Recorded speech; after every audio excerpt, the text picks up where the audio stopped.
Hello and welcome to a bonus edition of the Vintage Super League. I'm Randy Bueller, joined by Bob Maher. How you doing, Bob? Great. It's a good night to see a tiebreaker. It is a tiebreaker match. So we've got Eric Froehlich and Luis Scott-Vargas tied for second place. When the dust settled at the end of the regular season, we had a clean cut for last. We knew who our four playoff competitors were, but we'll take a quick look at the playoff bracket before we get down to the game.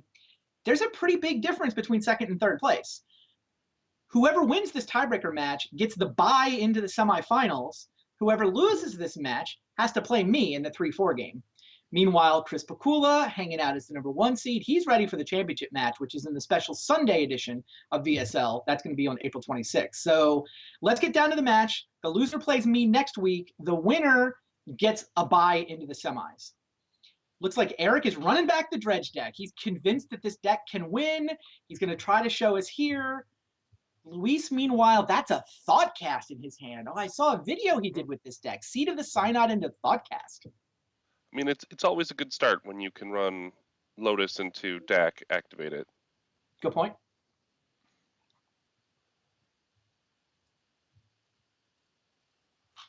LSV gets to make use of was it a misstep he pitched? Yeah. Yeah, it can be lucky to actually make use of your missteps against dredge.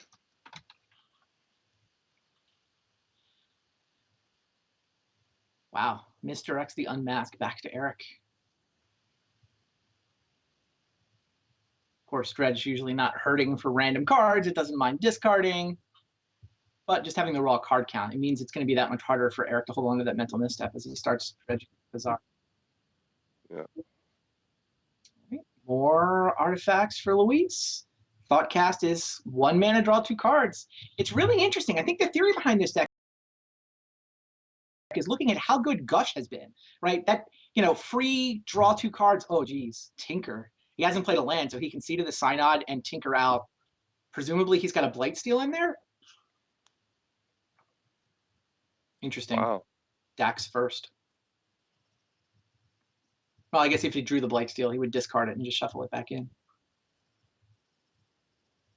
Yeah, it's a pretty good draw for Luis, right? Turn 1 Black Lotus Dak. Turn 2 Tinker.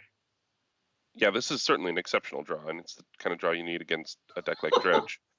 Ephraim has to just be rolling his eyes here, saying, well, who did I offend? He's going to get turn 2'd by the, blue-red control deck. Yeah. Technically turn 3, but turn 2 Blightsteel Colossus on the play. Eric's only going to get 2 turns. He basically, I guess he can, in theory, get enough blockers in play. This game could actually get close, right? I actually think Ephro could be fine here. Having the second Bizarre in his hand, as long as he doesn't run really bad, he's going to have a lot of tokens in play. And may just get to bring out his Firekin Zealot and win the game this turn. Well, even if he can't, he's now hit the Zealot. I see at least 1 bridge. I see at least 1 Cabal Therapy. I mean, worst case scenario, he can Cabal Therapy, making enough tokens to block the Blightsteel and then win next turn. Yeah, and he can certainly figure out a way to win next turn. Right. Land brings back the Bloodghast.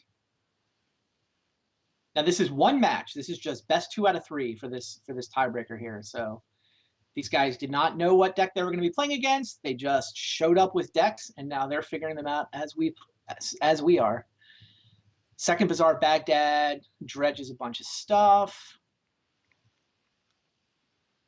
I don't know if Eric can win this turn, but being able to block is probably good enough. Oh, I would imagine if he, I can't see the graveyard all that well, but he can more than likely therapy to get at least 2 tokens. I can see at least 2 bridges, and then use those to dread return his Sun Titan. Use Sun Titan to bring out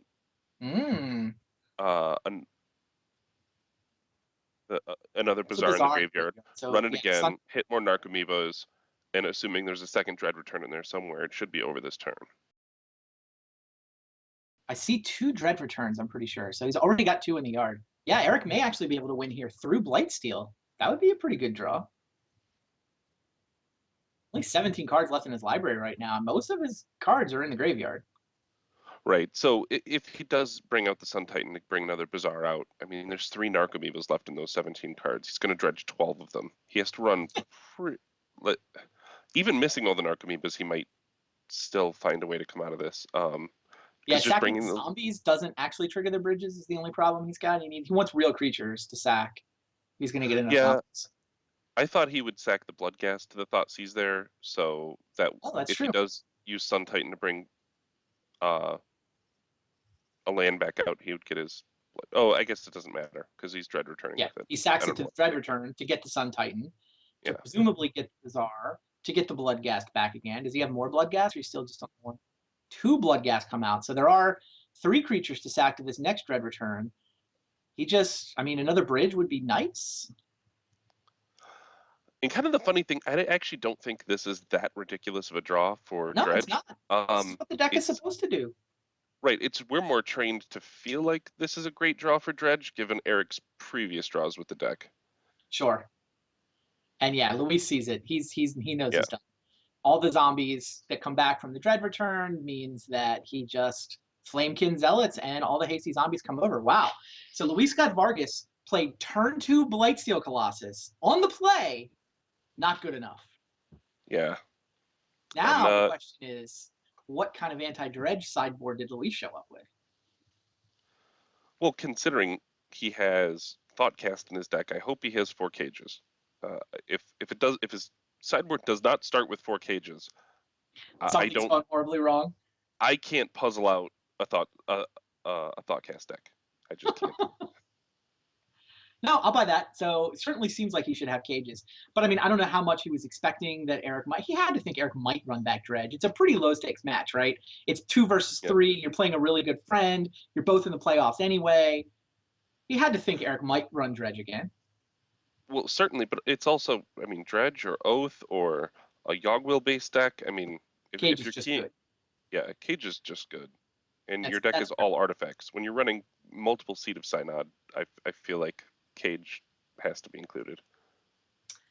that makes sense. All right, let's go down to game 2. Eric Froehlich up a game, trying to break the 0-9. Dredge trying to get to 1-9, and that draw does not have a Bazaar of Baghdad. Nope. Shipped back. That draw has a serum powder. Okay. That draw does not have Bazaar of Baghdad. Here we go. Okay, 5 cards. Got there. And it has a Dredger. Yeah, that's a pretty good 5-card hand. Bazaar, Stinkweed Imp. You can stop at Bazaar. Bazaar, it's a good 5-card hand. Well, it's a keepable 5-card draw at Bazaar. Bazaar plus Stinkweed, now it's good. However, there's a Grafdigger's Cage in play from Luis on turn 1, who, wow, he kept Mox Pearl only for mana. Yeah, but with double misstep protecting your cage, I think that's a keep. Wow. Yeah, no, it makes sense. 2 Scalding Tarn off the top. And when you're LSV and there's always a land on top, it's definitely a keeper. I think I agree with you. That's a legit keep there. Eric has the Undiscovered Paradise, which is part 1 of being able to remove Grafdigger's Cage. But he doesn't have the Nature's Claim yet. And we know those mental missteps are going to counter whatever Eric's plan is. I mean, and I don't think LSV really believes he's firmly safe behind those. He knows that there's probably some number of Ingature still in the deck. But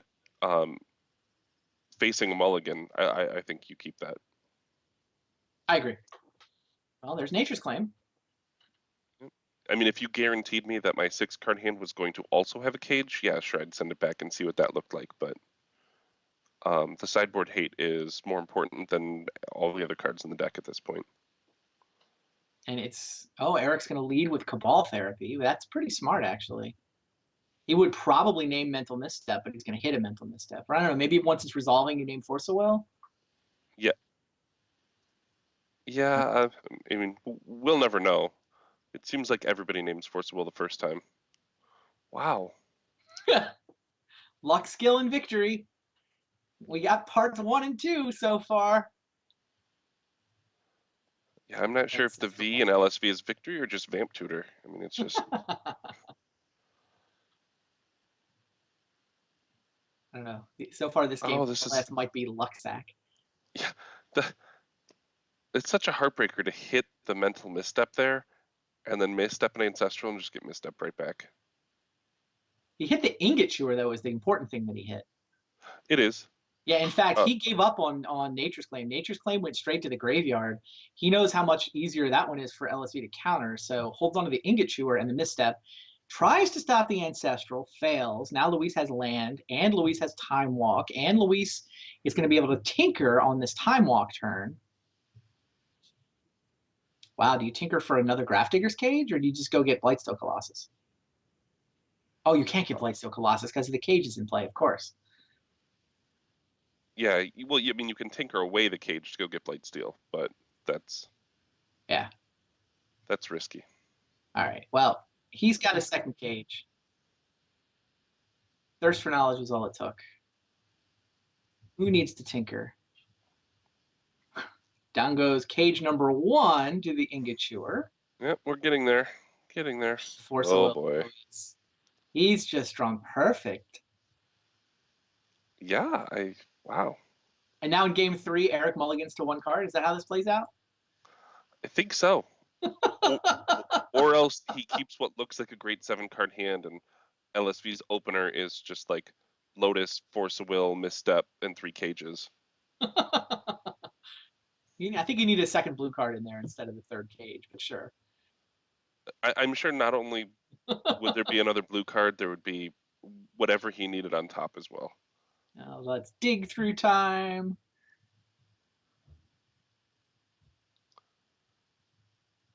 Tinker Cage is not a great combo, but who cares?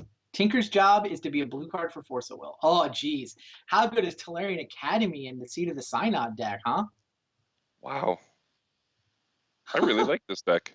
Just no problem. Just it's like a Mishra's Workshop so far. It's only Mishra's Workshop right now to cast any blue spell. I would be very tempted to just go get another cage. Tinker Pearl for cage? Yeah. Okay. It may not be right. I haven't.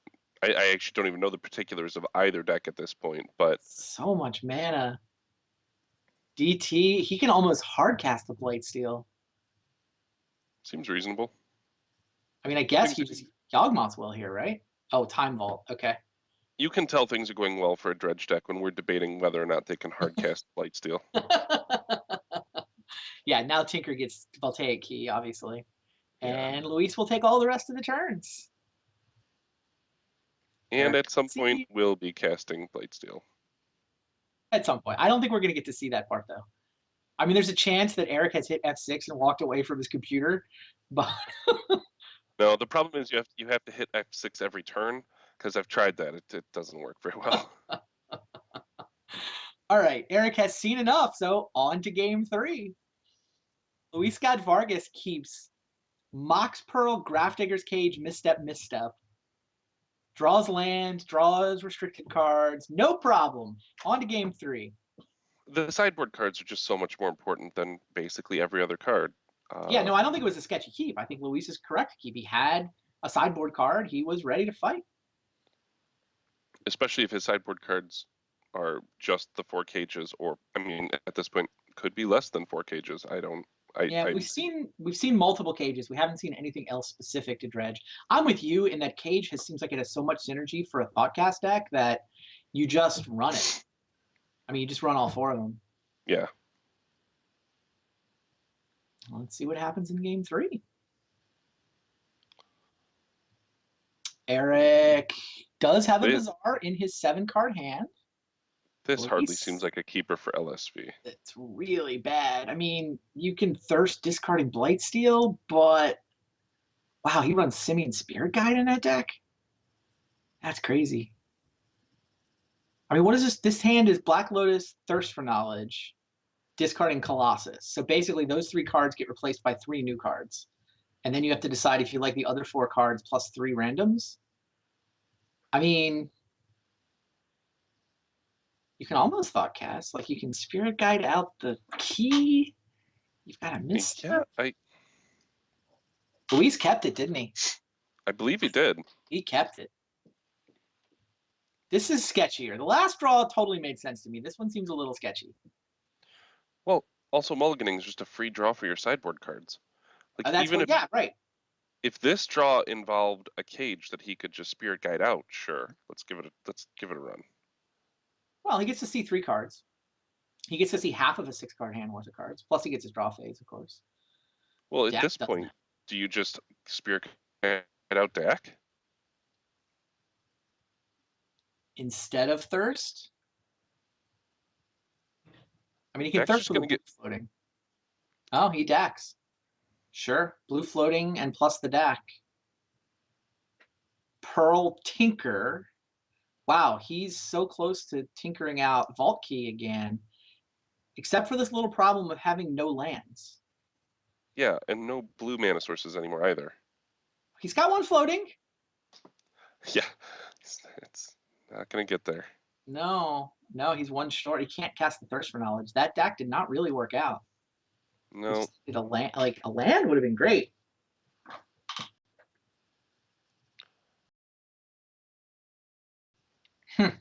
Louis going to get punished for a sketchy keep? I think almost certainly. Yeah, Dak's going to have to be pretty good to him next turn. I don't know how quickly Eric can win. All right. Eric activates his Bazaar. He's got Grave Troll. He's got Stinkweed Imp. He is off to the races with Dredge doing Dredge's thing. Hits a Narc Amoeba.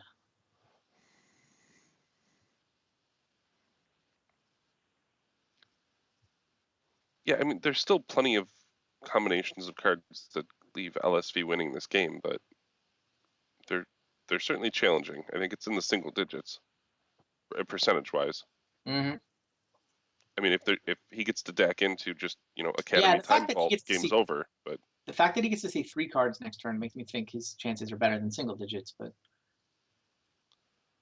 he has no blue mana even to start with, he gets to draw 3 cards. Draw phase, Dak. and his Lotus is gone as well. Like there's a number of situations that I could create in my mind off of him hitting Lotus, but it's gone. Tolarian Academy off the top. He just tinkers for the vault, and I think he wins. Might need 1 more mana to make that plan work. Right, yeah, because right now he can't even tap it. Or he can't untap it, I should say. Sure. And Efro getting another turn, I believe, will be lethal. Yeah. No, Eric's definitely got his deck doing what it's supposed to do. So here's Cabal Therapy. Runs into Mental Misstep. Eric's got 3 copies of Bloodghast in play. Does not have a bridge yet. Does have a Dread Return.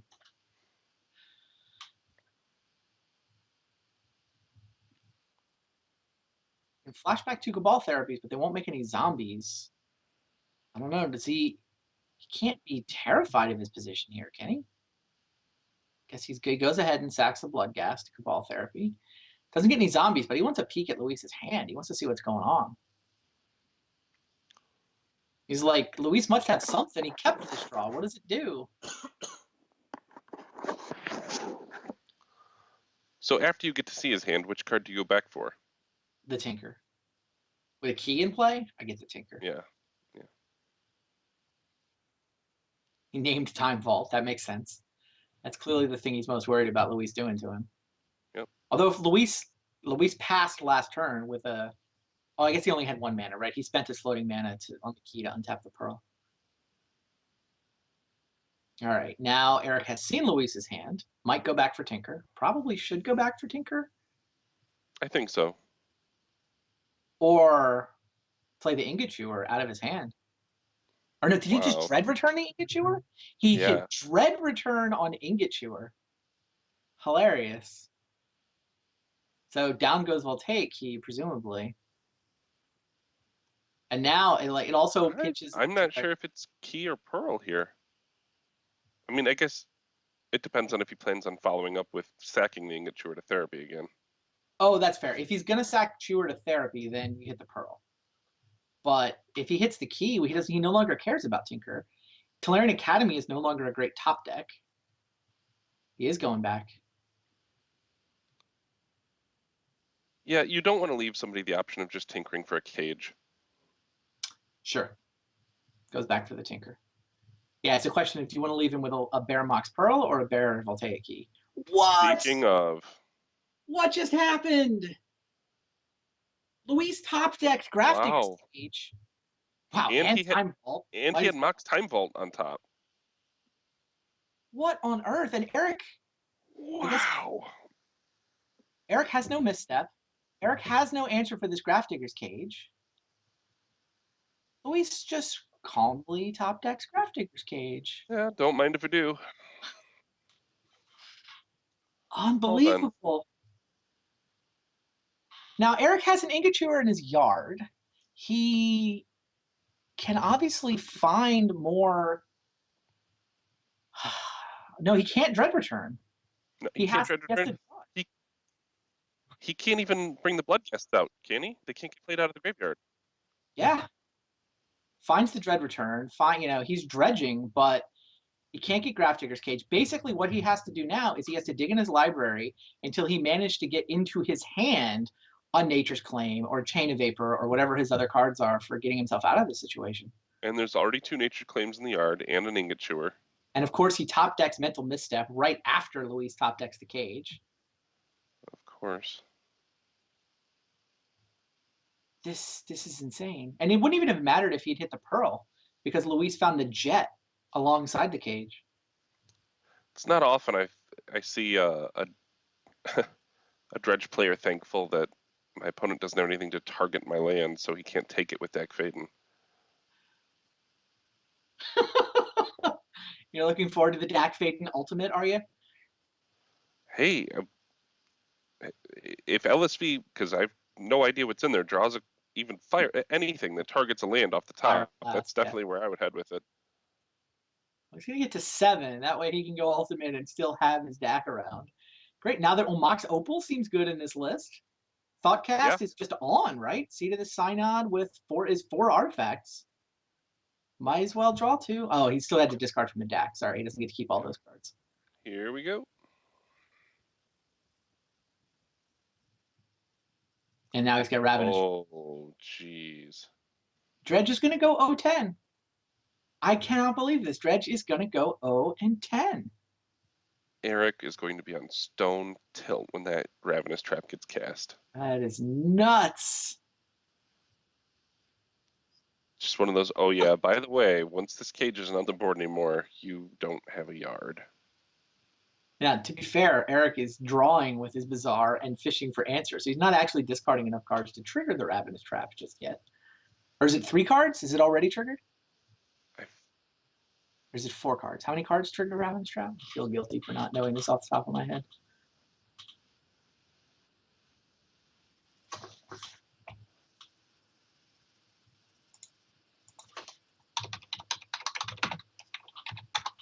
It's 3 or more, so it is triggered just by discarding from the Bazaar.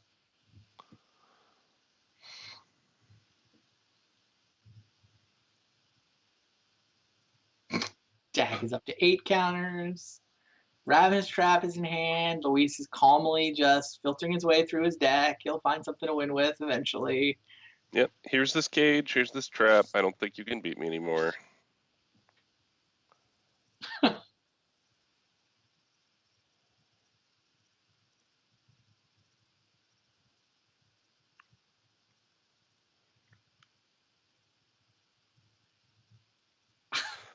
Now This he's to hand the was point. such a scam. Remember when Luis kept a hand that had just Black Lotus and then didn't draw any lands? That was this game, right? Yeah, the great things happen when there's Graph Digger's Cage on top of your deck and a Mox and a Time Vault, but those didn't quite play at that point. Crazy. Yeah, I mean, Eric's doing the right thing. He's trying to dig for another answer to Graph Digger's Cage. He can't really implement. He basically can't win while Graph Digger's Cage is in play. And he must have 7 answers to it in his deck, probably. Typically, yeah, that would be a normalish number. And there's only 24 cards left in his deck. What's he got in the yard? 2 Nature's Claims? 2 Nature's Claims and an Ingot Chewer. Yeah.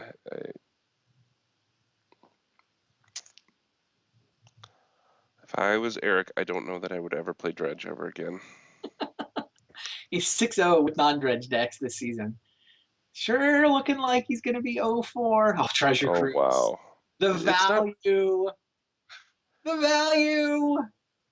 It's on top of it. It's not just that he's losing. It's so painful. Like he's in all of these board states where it's like, okay, once my opponent says go, I'll be all set. And then it's a cage off the top, or I ancestral into a pedal and a Right. Yawgmoth's will, or Backup cage. yeah. Right. Eric Cabal Therapy Luis's hand, saw that he was on blank blank. Dread returned an Ingot Chewer just to get rid of the key so that Luis couldn't top deck a Time Vault. Luis did top deck the Time Vault, so good job, Eric. He played his way out of that situation. Luis also top decked another mana and a Gravedigger's Cage. Again, it's always a good sign when your opponent is discarding Force of Will to deck Faden. No. Sensei's Divining Top for Luis now. He's got to be loving this. Just infinite value. In case anybody out there's ever playing me on Magic Online, if you're trying to, your draw went horribly and you're hoping I'll just auto concede, if you start discarding Force of Will to deck Faden, you may just get me to concede right there. I'll probably just tap out. That'll be enough. Ingot Chewer. Just in time. Well, yeah. Is Luis going to have to remove his dig through time from the game? Wow, double Ingot Chewer. Well, it depends. He could just instead remove the entire graveyard. Interesting. Yeah, so here's Ingot Chewer. I mean, I think you just Force a Will it. I think so too. Yeah, Force of Will. If you're moving Dig Through Time is annoying, but Gravedigger's Cage buys you enough time to draw all those cards one at a time, right? Well, I mean, you pretty much, I think, oh wow, I thought for sure you'd Force a Will it because you have no idea if that last card in Ephro's hand is a land to just trigger. Well, but no, you all can, the blood you gas. can Ravenous Trap. Ravenous Trap is on. Fair. Yeah, Ravenous Trap is absolutely on. So Ingot Chewer is headed to the graveyard, right? And that's triggering a bunch of bridges. Is that where we are? 3 bridges are going away. A little bit of everything. Yeah. And there's the Ravenous Trap. Just 37 cards gone to the exile zone. No problem. But the cage is gone. But the cage is dead. The cage is dead. Now, does Eric have enough graveyard left to actually win with? Wow. Just Ancestral off the top. And a new cage. No, a new trap. I think that's even worse. Did he just deck Eric? He's going to deck him. I didn't miss that. He just targeted Eric with Dak Faden. He's like, I'm good. I've got another Ravenous Trap. You go nuts. I'm going to deck you with Dak Faden. Is that just showboating at that point when you're decking your dredge opponent? He doesn't want to discard any of his cards. His hand can't get better. What card would you possibly add to Luis's hand to improve it? When your dredge opponent has no cards in his graveyard, do you really want him drawing 2 and discarding 2? When he has like 15 cards in his library, it's not the end of the world. And you're holding a Ravenous Trap? Obviously, it's going to turn out fine. I actually think decking Eric is correct there, though. He wants I don't think you need the 10th counter. I feel like it's showboating. You're gonna not activate your Planeswalker? Heaven forbid. Oh, you just want an emblem. That's what's going on. Yeah, I might just ultimate it there and leave it at 2. Wow, the additional Voltaic key, because it's sweet with Divining Top. We've created another Thoughtcast. Activate Sensei's Divining Top. As he responds, untap it with key. Activate it again. You get to draw 2 cards, and the top only goes back once. Whee! The value. I don't know if you could get me to sit through this. My hat's off to Eric. We're going to do it again on this Time Walk turn. Here we go. Sensei's Divining Top. Yeah, you wind up redrawing your top plus an extra card is how that plays out. And, of course, you use Dak Faden to... Is he targeting himself this time? No, targeting Eric.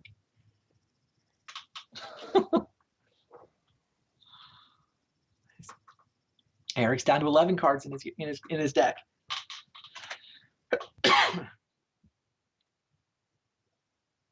Granted, after seeing all of the sideboard hate LSV has in his deck against Dredge, Dredge is not winning very many post-board games. Now, But it also just makes me feel like keeping that opener was even looser than I thought. with no hate, right? Dak continues to mill Eric for 2 cards a turn. Luis is sitting on Ravenous Trap, Force of Will, Mental Misstep. He's drawing an extra card a turn with his Sensei's Divining Top Voltaic Key combo. And just enjoying it. Who needs to actually win the game? We're just going to draw cards for a while. Well, he feels pretty great in this game. He's not ready for it to be over yet. He's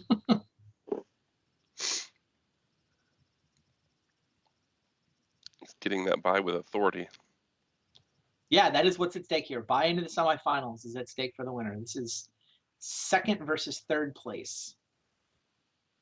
They've tied for 2nd. At this point, he has to decide if he just wants to tap his jet, untap it with the key, and oh no, he has an opal too, I guess. If he just wants to hard cast to get rid of that last Bloodghast. Sure. Is there enough there?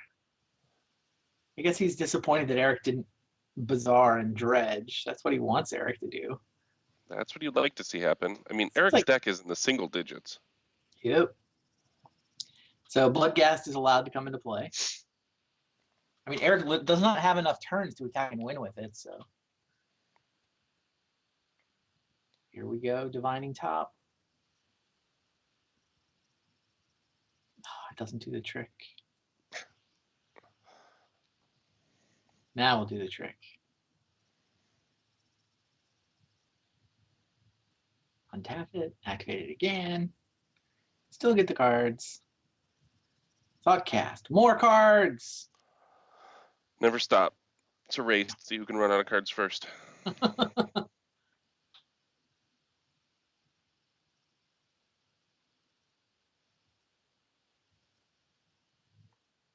Dak fading you. Draw 2 cards, please. Eric can't even dredge anymore if he wanted to. He's down to 7 cards now. 6 with this draw phase. Wow, that's just so tough. Luis Scott-Vargas, ladies and gentlemen. And there we go. Show off the last Ravenous Trap. Eric had seen enough. Could not race the Dak with, what was it, 13 loyalty by the end of the game? A lot. I mean, we could have been close to 2 emblems here. I mean, that's something special. True. I don't think the second emblem does anything, but no, fun. Nothing at all. That's why it's perfect. When you make the second emblem, your opponent just automatically realizes what's going on. It's a very Luis Scott-Vargas game. You're literally doing things that do nothing. Yeah. But fun. Get to do stuff. Move counters around, draw cards. All right. Well, congratulations. Luis Scott-Vargas is our 2nd place finisher in the regular season. Basically, same place he finished last year. Last year, he tied for 1st and lost the tiebreaker game against Indian. This year, he ties for 2nd, but wins the tiebreaker game. Net, he's in the semifinals, waiting for somebody to try to win and get his way back to the finals again. So it's now between you and Efro in the first match? Yeah, let's look at the bracket. Eric and I will be back. So next Tuesday, April the 14th, it is best 3 out of 5 matches.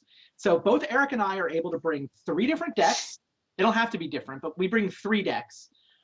Play deck A against deck A, play deck B against deck B, play deck C against deck C, and then if necessary, there's a 4th match and a 5th match where we can play whichever of those 3 decks we like. That'll be the same format for the semis, where the winner of me and Eric will take on Luis. Same format in the finals, where the winner of that match takes on Chris Pakula in a special Sunday edition of Vintage Super League. Sunday, April 26th. All right. Thanks for hanging out, Bob. This was fun. All right, thanks for having me. It's always fun to commentate on some bonus Magic. So yeah, did not expect to have a match this week, but hope you guys enjoy the Pro Tour coverage that's coming up this weekend. I'll be there. Bob will be there. Luis will be there. Eric will be there. The gang will all be in Brussels for the Pro Tour. So keep your browser tuned to Twitch TV/Magic. Got lots more coming up before we get to the VSL playoffs. See you guys later.